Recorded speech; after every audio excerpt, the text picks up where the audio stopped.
Hi, Hunter. How's it going? I'm doing well. How are you? I can't complain. I'm in South Florida, so it's a treat. It's always sunny. Yes, we're enjoying really great weather today. Oh, good. It is, what is it? It's 40 where I am. Ooh, okay. But Yeah. enough about me. Let's talk about you. So I told a little bit about BPN and hmm uh, just a very high level of it. So tell me a Okay. little bit about more about you, a bit about your journey, how you Yeah. ended up founding this amazing network now. It's grown so quickly. Yeah, so and it's crazy to me how it's already been 10 years. So I founded the organization in 2010 as a college student, a graduating college student going into law school. And so with support of my alma mater at the time, Florida International University. And so it was birthed from actually while I was in law school at the same time. So I was transitioning of building out their Black Alumni Association because I just supported, growing out their Black Student Union on campus. And then recognizing that the issues that I saw was that we were trying to solve even when I was an undergraduate student was something that we were facing even now that we were graduate students. We were going into the workforce and realizing that like everyone says that saying of like it's your network is your net worth, but then when you realize like if you're not coming from you already established networks, you don't have like ties to make a phone call and get a job opportunity or to get funding or just navigate through life a little bit easier. I realized, you know what, we need to be strategic about building that. And so the organization kind of was birthed from that, was like, okay, it's not only that we need to know the who, but we also need to know the what. Like, okay, when we are gathering together, what are the conversations that we need to be having that make sure that this doesn't become a repeatable thing? Because it's not like what I've created was new. There has been for hundreds of years community groups, networking organizations, tribes coming together. But for me, the twist that I wanted to add was for us to figure out as a community, how do we create generational impact?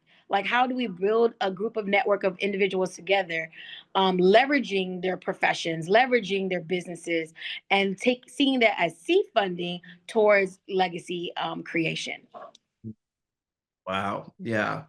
And I love hearing that you were just barely out of school and you started this.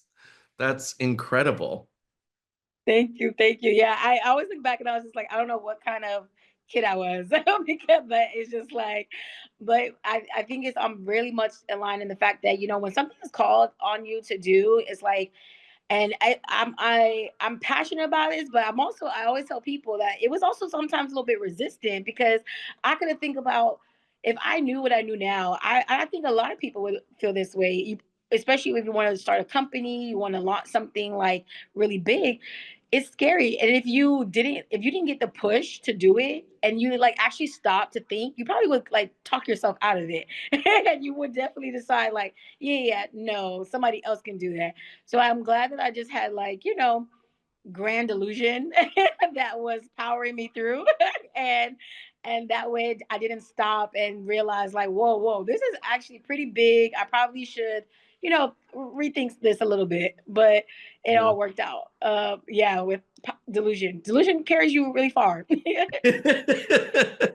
It gets you to where you need to be, and then you gotta actually build the thing, I guess. Exactly. Well, yeah, talk about it, it is really big, right? So your mission is to support 1 million Black professionals in achieving success, wealth, and legacy. So Mhm. what are some of the key strategies and resources that BPN provides to help members reach accredited investor status and advance their careers? Yeah, so for us, it was important for us to have that specific mission because I always mention that in 2017 there was a report that was launched by Prosperity Now. So before we knew this data anecdotally, but I'm glad that there was a institution that was able to put some data behind it that said that the Black medium wealth would be by 2053 would be at zero.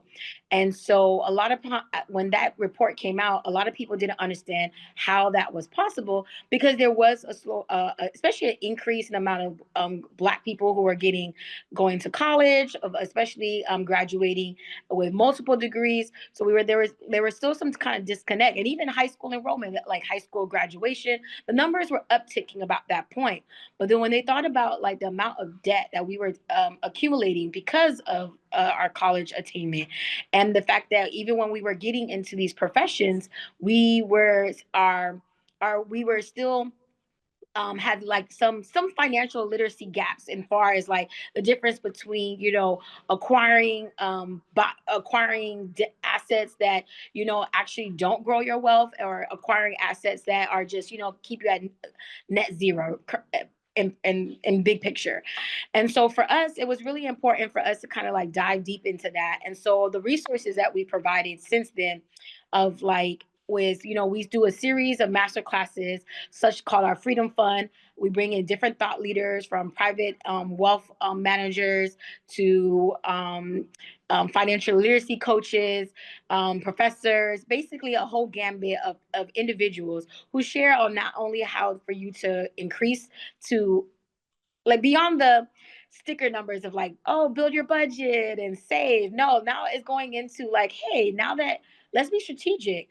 If you want to become an accredited investor, and sometimes people don't even understand what that means. That means actually getting having an income of at least 300K, or a net worth of $1 million, and so that you can participate in private equity markets. So when people hear about like those tech deals and how sexy those are, and we're like, well, Black professionals, you can participate in those as well, to grow your wealth, and so that you can be part of that ecosystem. And so for us, it was being very strategic about learning from pathways on how you can increase your income. So looking at what career opportunities that you need to take in order to either get a promotion or increase your salary. Then from there, figuring out what other investment opportunities that you can take, whether it's like identifying real estate opportunities, building your stock portfolio, looking at alternative investment strategies. And then the big component, like with part of our summit, part of our legacy house community, is making sure that you understand to take that income and figuring out how you can drive impact. So understanding is like how you can donate to campaigns, how you can sit on boards, how you can drive community impact. So we try to help people understand that there's a lot of groups that focus on how to build your wealth, how to, like, get rich. But for us, we're like, we want you to understand that once you get this income, we want you to have a higher calling or a higher purpose, and that is to convert some of your dollars into impact. Mm. Yes, yes, yes, yes, yes, yes. So you're 10 years in, your mission is to support 1 million Black professionals. Where are you in the journey of 1 million? Where are we in year 10? Year 10, yeah. So we're already have supported over 25,000 Black professionals. So it's like we're climbing. So even the 1 million, we actually brought that number to fruition after the 2017 report. We finalized it by board in 2020.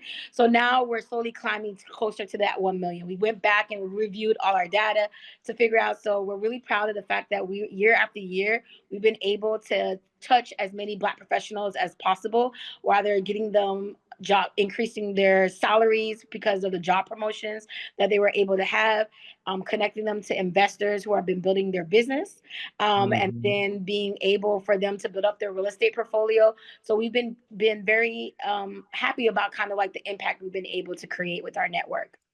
So awesome. So you mentioned investors. Let's talk Mhm. about VCs, venture capitalists, and Yeah. tech. You've created a lot of opportunities for underrepresented founders with your connections to those folks. How do you see BPN playing a role in connecting Black entrepreneurs with funding, mentorship, and the resources needed for their businesses to thrive? And I love that question, because when I got tapped to be part of the Venture Opportunity Program, I was still doing my work with BPN. It was the purpose of that being tapped was very simple. That they saw that there was a problem, that in the venture ecosystem, diverse founders, especially Black founders, were not getting access to capital. And so in that work, I learned that um, preparation, it has to happen even before funding. So for us, it was very crucial for us to make sure that we provided them relationships, readiness, and representation. And that meant making sure that we did tap into Black VCs who could tell them, like, hey, this is what would make me say yes to a deck. This is what would make me wire your initial seed funding. This is how you need to improve your pitch so that when you are networking, that you have a very succinct message so that they can be very clear about why they need to invest in you and why they should say yes. And there's still so much work to be done because we already know that in venture space, Black founders still get less than 1%. And if Black women founders, that which is the cohort that I work with specifically, they get I think 1/3 of that of 1%. One So third of 1%. Oof. yes, so it's insane. So Yeah. there's still a lot more work to do, but a lot of that work of how BPN ties to that is that we are an ecosystem of ecosystems where we have one side of the our network that is corporate professionals, career professionals. We part of when training them about, like, hey, part of some of your capital can and part of your wealth portfolio, it can go into being an investor into these Black founders, which is on the other side of the ecosystem. So preparing the Black founders, helping them understand that you need to be positioned because we're training the corporate professionals to understand how to review a deck, how to identify what is a good opportunity for them, how to figure out if there's synergy between each other. And just being Black isn't enough. Like we operate that it still has to be good deals, it still has to be value rich. But we're hoping that creating that synergy, it can allow us to make sure that as an ecosystem, the Black dollar is circulating and we are growing wealth on both sides of the marketplace. Yes. Yes. I love that. An ecosystem of ecosystems. So for the ecosystem of the organizations and the corporations that you're working with, how Mhm. would you suggest they effectively partner with BPN to drive this meaningful change? Yeah, I think for us is making sure that we put a stop on performative partnerships. That we need to be very bull heavy and like very aggressive on making sure that we create purposeful pipelines and that we are beyond just making bold statements, but we're actually truly creating a diverse strategy. And that means supporting the programs. That means making sure that you do have a real pipeline on how career professionals move up your company, that they don't stay in entry level positions because they're not going to grow wealth just by staying in the roles. Unless some industries you can, like we know that there's entry level roles in tech, but there's a lot of companies that you need to climb up to get to that six-figure salary. That salary that is then going to be discretionary income that goes into building their real estate portfolio, that goes in building their tech portfolio. So we need to be more strategic about that. So I'm hoping that when companies when and we do have a group of companies who do mean the work, like they actually are coming, like they are actually like, hey, they have already the representation and they really want to make sure that they're in the line. And so I love like seeing that, but I do know that unfortunately that's still in the minority. We have too many people that are still part of the performative partnership model. Hmm. Yeah, so let's talk about that. So so the wind has changed directions recently Yeah. quite a bit. So how has that been affecting what you're doing as far as short term, like, okay, new game plans, and then also long-term strategies are harder to navigate, but the writing's on the wall. So I'd be curious to hear how you're going through this right now. Yeah, no, we are have taken a deep dive as far as where are we most likely going to see some partners kind of like fall to the wayside and where are we going to have supplement that. Where can we look to partners that maybe we haven't tapped in, who have always been part of the conversation and maybe didn't know that BPN was an intended resource. So because for the longest, a lot of people saw that our organization was only anchored into the markets that we are in. We are in Miami, Chicago, and Los Angeles, and we are building into new markets. But with our legacy house communities, which is basically like it's like the short version way is like a Hogwarts style community where you get sorted.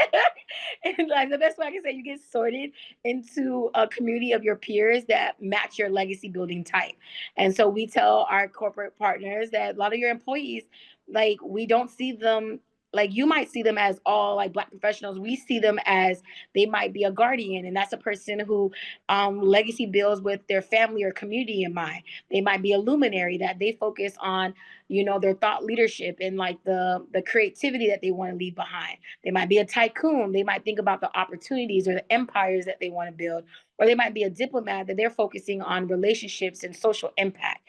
And so and those legacy house communities, they're our global communities. So meaning that you don't need to live in our markets to be part of them. Hmm. The Hogwarts reference, I was like, tell me you're a millennial without telling me you're a I millennial. know, right? I already had to pause. I was like, I hate when it's like, but guys, I'm gonna age myself. Yes, big millennial vibes. Yes, all the Jennies could roll their eyes. We're like, Hogwarts, but it's yes. I get it. Which house are you? Could you tell? Could you tell?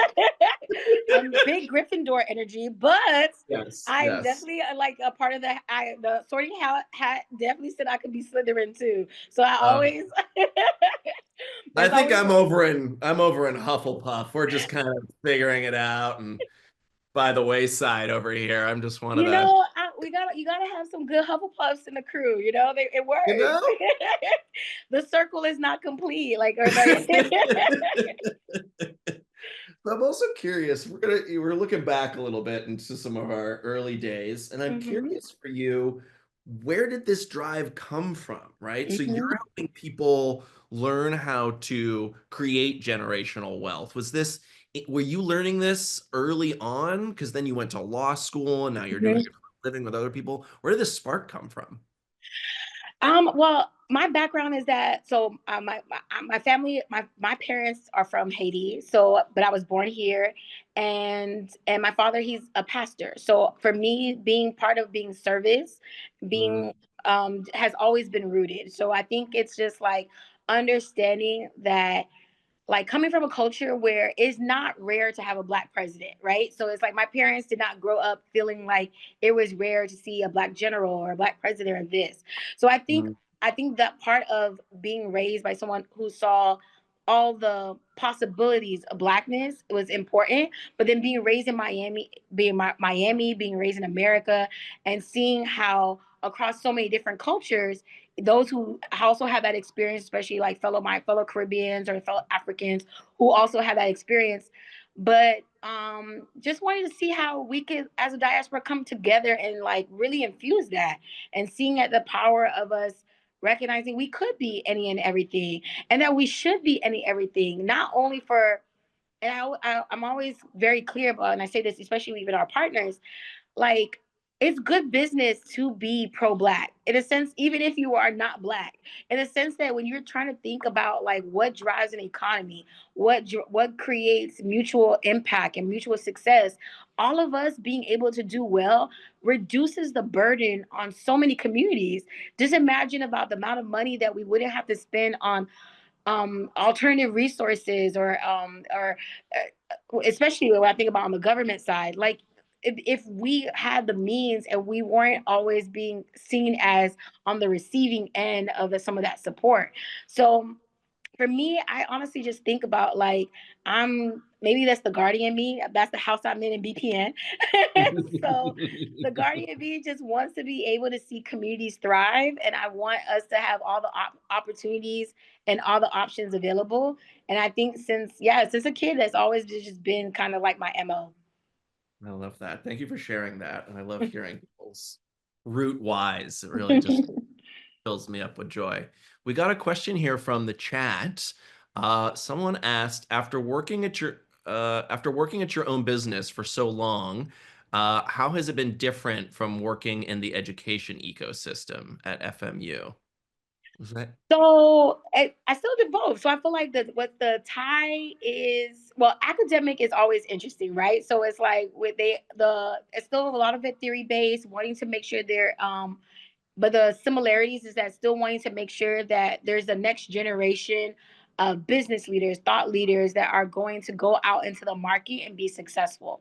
So I love that I'm at an institution that understands that the world is changing, academics needs to change, and that we need to start creating entrepreneurial type minded people. So under helping them understand that they they might not want to go straight into working in a career field, but they still need the tools to understand how to build a business and how to scale that business, and basically how to be job creators, because that's how the machine works, right? It's like either someone is going to be on the employee side or the employer side. You have some who are going to be on both, but that is what that when you think about the people who we call affectionately certified legacy builders, they almost transcend that. There are people who are on someone's payroll, and they're also providing opportunities for other people to be on their payroll. Mm-hmm. And now as you continue to expand BPM Mm-hmm. markets, I'm curious what's next for the organization? What are your long-term goals? And how can professionals at all stages of their careers engage with the benefits from this growing network that you're developing? Yeah, I think for us, our next stage is just identifying how we can strengthen people's milestone marks. So we have what we call our certified legacy builders journey, whereas it helps you kind of track on how you can get to that accredited investor status. So depending on if you're level 1, level 2, level 3, and so on. So if you're an entry level professional, what we call like our emerging professionals, you have content, you have a network that is are similar alongside that, but the thought leadership is going to be just a little bit above ahead, so that Hmm. you understand what does it look like to be on the other side, to be at the next level. And so no matter what stage you are, for us, we are very just intentional about making sure that people are matched with their peers, but then also have almost like a mentor group, or a group of experts that they can tap into, so they can know how to move along to the next level. So no Hmm. matter uh, where you are in the stage, where you are nationally, you can tap into the organization and be able to participate in the opportunities we provide. We host a national conference in South Florida, so people can come from all over, and they have all over in November in Miami. So that's why I was like, it's a sweet spot. It's like everywhere else is cold in November, but it's good and warm. And so we were very strategic, making sure, like, yeah, come to South Florida in November, hang out with us. Sounds we even great. have a we even have a yacht social. You can't do that in November anywhere else. Mhm. So for us, it's the next phase is just, yeah, making sure that the communities grow stronger, and then expanding in markets, because we're definitely our model is definitely network to net worth approach. So we know that the more connections that they have, the more impactful relationships that they have, it gives them access to opportunities, access to deals that eventually grows their net worth. I love that. I love that. Yeah, that, yeah, that lands. That lands. So, you have a wonderful energy about you. This is the first time we're meeting, but I've laughed multiple times. I'm learning many things. It's like it's just like you radiate it. And Thank you. oh yeah, of course. I'm curious, like, what have you cultivated in yourself that helps drive you to do what you do, and how did you cultivate that? So if other people are looking for this spark within them, what advice would you give them? Oh, there's so many. Okay, so first one since I want to say since high school I used to say that it used to be like drown out the noise. So a lot of times people have all this noise that like, and it's other people's noise, it's their own internal noise, and Mhm. telling them like they can't do something, or maybe it's like why somebody else. And honestly, I'm a firm believer, like if you believe it, like if the idea has like started planting seed in you, you have the like your immediate thing, it has to be to draw out the noise and just hone into what that message is telling you, like what is it trying to like inspire out of you. So it's like for a lot of times I'm always telling people, it's like Like they'll say something, but this person, I was like, why are you listening to that person? Like, just stop listening to them. Just don't listen. Like, drown it out. Like, drown it out. Like, and and I would say a piggyback is to that. But there are moments that you do have to listen.